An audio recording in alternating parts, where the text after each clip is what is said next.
சவுக்கு சங்கர், ஏடிஎம்க்கு நீ பக்கெட் தூக்குறியா?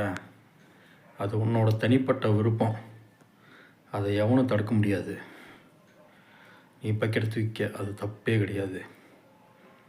ஆனால் பெரிய ஜேர்னலிஸ்ட்டு மாதிரி இந்த டிவிக்கில் இருக்கிறவனை மண்டே கழுவுற மாதிரி தேவையில்லாத விஷயம் பேசுனேன்னு வச்சுக்க,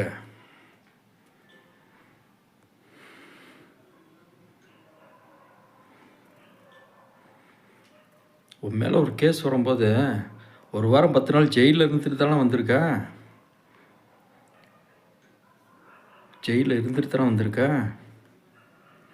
அப்படி நீ தூக்குற பக்கெட்டு ஏடிஎம் கேக்கு, அப்படி தூக்குற பக்கெட்டு கரெக்டாக இருந்திருந்தா அந்த ஒரு வாரம் 10 நாள் நீ ஜெயிலுக்கு போயே இருக்கக்கூடாதே.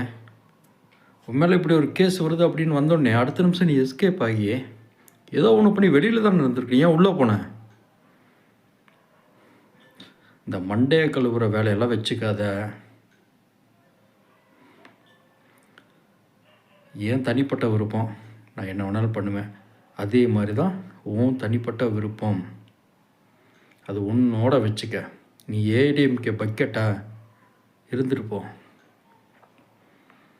ஆனால் அடுத்தவனை உன்னை மாதிரி பக்கெட் ஆக்கணுங்கிற மூளைச்சலவையில் ஈடுபடாத.